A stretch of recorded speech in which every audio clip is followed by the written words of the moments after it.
Imagine a time long before dinosaurs roamed the Earth, a world teeming with life utterly alien to our own.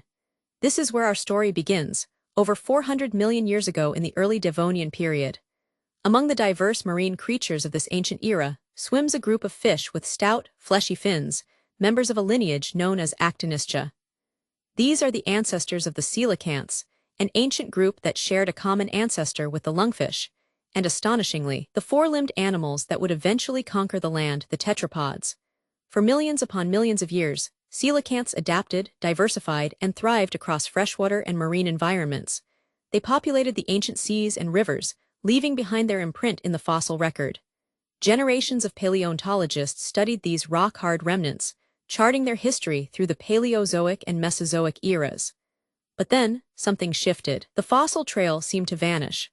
Scientists observed that coelacanth fossils essentially disappear from the geological record. This happened around the time of the late Cretaceous period, roughly 66 million years ago.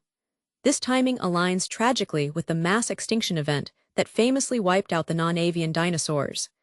Based on the evidence available, the scientific community concluded that the coelacanth lineage had met the same fate. They were relegated to the history books as yet another fascinating creature lost to time.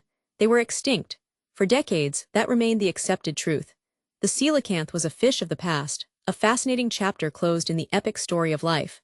Until December 22, 1938, a trawler fishing off the coast of South Africa, near the Chalumner River, hauled up a catch that would rewrite natural history. Among the usual suspects lay a large, strange fish, bluish-gray, heavily scaled, and unlike anything the crew had ever seen. The fish was taken to Marjorie Coelacanth, the curator of the East London Museum. Possessing a sharp eye and a profound curiosity for the natural world, she immediately recognized its uniqueness. Despite initial difficulties in preservation in the South African summer heat, she saved the specimen, and crucially, made detailed drawings. She reached out to Dr. J.L.B. Smith, a renowned ichthyologist at Rhodes University. Smith received Coelacanth's drawings. He was on vacation, but upon seeing the sketches, the gravity of the discovery hit him. He fired off a now-famous telegram, most important, preserve skeleton and gills. Equals fish described. Smith recognized the fish from fossil descriptions. It was a coelacanth, alive. A creature thought extinct for 66 million years had reappeared. The press quickly dubbed it a living fossil. A name that stuck, though scientists now understand the story is a bit more complex. The coelacanth became the quintessential example of a Lazarus taxon, a group that seemingly disappears from the fossil record for a significant period, only to reappear later. It was as if the species had risen from the dead, a biological ghost returning to the present day. This wasn't just a scientific curiosity, it was a profound challenge to existing assumptions about extinction and the completeness of the fossil record. The 1938 find was just the beginning. For years, scientists searched for more specimens, a quest often called the hunt for the coelacanth. In 1952, a second specimen was found off the Comoro Islands, revealing the likely stronghold of the species. Decades later, in 1998, a second living species, Latimeria menidonsis, was discovered off the coast of Sulawesi, Indonesia. This proved the coelacanth's modern range wasn't limited to the African coast, but spanned the Indian Ocean. Living coelacanths are large, robust fish, growing over 6 feet long and weighing up to 200 pounds.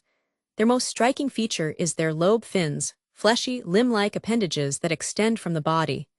Unlike the fan-like fins of most fish, these fins articulate at a joint, allowing for a range of movements. They also have a unique 3-lobed tail, unlike any other living fish. Peer beneath the surface, and the coelacanth reveals even more ancient oddities. Their skull is divided by a hinge, an intracranial joint, allowing them to open their mouths incredibly wide to engulf prey. Instead of a typical bony spine like most adult vertebrates, they retain an oil-filled notochord. This is a flexible rod present in the embryonic development of most other vertebrates. They also possess a peculiar fatty lung, a vestigial organ homologous to a swim bladder, filled with fat for buoyancy, perhaps a relic from freshwater ancestors. The coelacanth navigates its deep-sea environment using sophisticated sensory tools. It has unusually large eyes, adapted to the low light of depths below 300 feet. It also possesses a rostral organ. This is a jelly-filled canal system in its snout used for electroreception. It allows the fish to detect weak electrical fields generated by potential prey in the dark waters. Genetic studies in the 21st century have further illuminated the coelacanth's place in the tree of life. While initially thought to be the closest living relative to tetrapods, genetic sequencing revealed that lungfish actually hold that title. However, the coelacanth genome still offers crucial insights into the transition from water to land. Importantly, these studies also show that despite their ancient appearance, coelacanths are indeed still evolving. While slow in terms of visible form, this evolution is measurable at the genetic level. They are influenced even by unique retroviruses. Today, the two known species inhabit deep-sea environments, typically found between 300 and 1,640 feet below the surface. Latimeria chalumnae lives off the coasts of eastern Africa, particularly around the Comoro Islands, and extending down to South Africa. Latimeria menidonsis calls the waters off Indonesia home. They seek refuge during the day in volcanic caves and crevices along steep underwater slopes. Coelacanths are primarily nocturnal hunters, not actively chasing prey but rather passive drift feeders. They drift slowly along currents, using their electroreception to find food. Their unique fins allow for remarkable maneuverability in the water. They can orient their bodies in almost any direction, even upside down. However, they don't use their lobe fins for movement while resting on the seafloor. Perhaps one of the most surprising discoveries about the coelacanth relates to its life cycle. They are ovoviviparous.